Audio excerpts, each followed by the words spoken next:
Hello and welcome to this very different and special episode of Ramuism.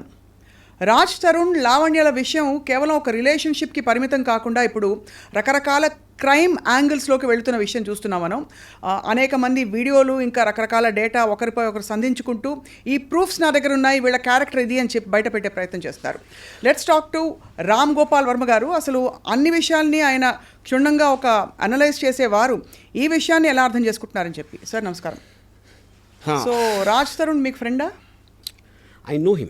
You know him, right? I'm a friend, yeah. So మీరు follow అవుతున్నారా రాజ్ తరుణ్ లావణ్యల విషయం? Yeah, కొంచెం. Right. Maybe I don't know all the details. అంటే అక్కడ more than Raj Tarun what ever మీడియాలో జరుగుతున్నాయి contacts కన్నా ఈ రిలేషన్షిప్స్ ఆస్పెక్ట్ అనేది ఐ ఫీల్ అంటే ఇది దీంట్లో ఉన్న స్పెసిఫిక్ ఇన్సిడెంట్స్ మనకు కూడా అన్ని డీటెయిల్స్ తెలియకపోవచ్చు, బికాజ్ మీడియాలో రకరకాల వర్షన్స్ ఉన్నాయి and it is under investigation and blah blah you know. But when you hear the audio recordings and all that, that is what which actually is very surprising. అంటే ఒక middle class educated people అసలు అలాంటి language వాడతారు అనేది I was quite taken అబ్యాక్. ఇద్దరు వైపు నుంచా ఒకళ్ళ వైపు నుంచా? నో, ఐ థింక్ మోస్ట్లీ అమ్మాయి వైపు నుంచి. అమ్మాయి వైపు నుంచి, లావణ్య గారి వైపు నుంచి, right. I mean fair enough చేసే ఇప్పుడు కోపంలో ఏదో అనేస్తారు అనే డిఫెన్స్ అనేది ఐ ఫైండ్ ఇట్ వెరీ అంటే almost you will understand a persons character from the way మీరు మాట్లాడే దాన్ని బట్టి మీ క్యారెక్టర్ అర్థమవుతుంది కదా ఎప్పుడైనా. So I think that is an index. Yeah, right. So అంటే మీరు ఒకసారి ఒక కథ చెప్పారు.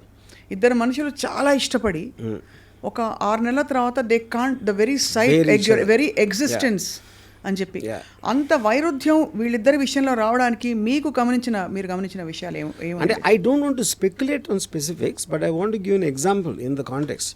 ఇప్పుడు ఫస్ట్ వచ్చినప్పుడు అసలు నువ్వు లేకపోతే నేను లేను, నువ్వే నా ప్రాణం, నువ్వు లేని జీవితం లేదు అని అదొక అలాంటి కమిట్మెంట్ చేసిన తర్వాత ఆ ఇంటెన్సిటీని మెయింటైన్ చేయడం కష్టం అవుతుంది. అప్పుడు ఒక పర్టికులర్ టైంలో మీరు అది ఆ ఇంటెన్సిటీ పోయినప్పుడు the other person feels betrayed. అప్పుడు అలా అన్నావు, ఇప్పుడు ఇలా అనలేదు ఇలా you know. But I think that is still a normal thing. ఇక్కడ కొంచెం ఏంటంటే నాకు the fact that they claim they there for years, 11 సంవత్సరాలు, అదొకటి. దాని తర్వాత he has some complaints about her, she has some complaints. ఇవన్నీ చేసి అది ఆల్మోస్ట్ ఒక రెగ్యులర్ రిలేషన్షిప్ లాగా మనం మాట్లాడాం. మధ్యలో ఒక డ్రగ్ యాంగిల్ ఉంది, మధ్యలో ఇంకోటి ఏదో affairs with other multiple people, ఇన్ని మల్టిపుల్ నేరేటివ్స్ వచ్చినప్పుడు అది ఒక యావరేజ్ రిలేషన్షిప్ ఒక జనరలైజ్ చేయడానికి ఆస్కారం లేదు ఈ పర్టికులర్ కేసులో నా ఫీలింగ్. రైట్. బట్ నేను అంటే నాకు తెలిసినంత వరకు I'm feeling very sorry for Raj Tarun honestly. ఎందుకంటే దానికి కారణం ఏంటంటే ఒకటి ఆ ఆడియో టేప్స్లో తనకున్న ఒక కంట్రోల్ కానీ ఒక ఆస్పెక్ట్. రెండోది అపరెంట్లీ తను ఏదో ఎప్పుడు హెల్ప్ చేసింది బిగినింగ్ డేస్లో, and I'm sure is return that multiple times you know. ఇప్పుడు ఆబ్లిగేషన్ తోటి రిలేషన్షిప్ అనేది ఎప్పుడు నిలబడదు, ఎందుకంటే you always feel the weight of that obligation.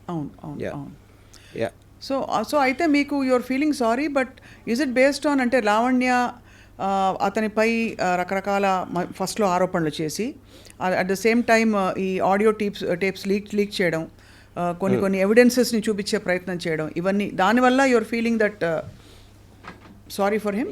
I think it's highly manipulative and pre planned అన్న ఫీలింగ్ వస్తుంది. From whom? From that girl side. అంటే ఒక almost I'm not saying criminal, but criminal minded. అంటే audio recording చేయటం, ప్రతి phone record చేయటం అలా అలవాటు ఎవరికి ఉంటుంది, ఎందుకు చేస్తారు? They always want to gather that and to use it on some other day.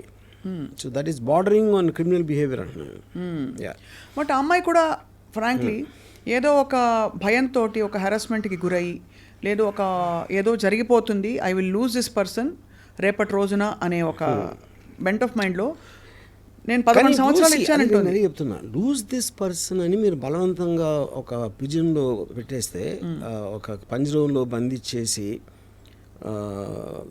అంటే ఒక ఊపిరాడకుండా చేయటం అనేది how is that valid point?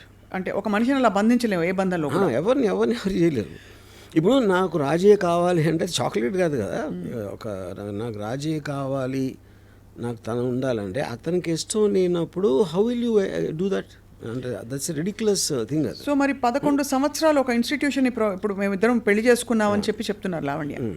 11 సంవత్సరాలు ఒక మనిషితో కలిసి ఉన్నప్పుడు అది సహజీవనంగా కూడా ఒక పెళ్లిగా గుర్తించబడుతుంది కోర్టు ప్రకారం.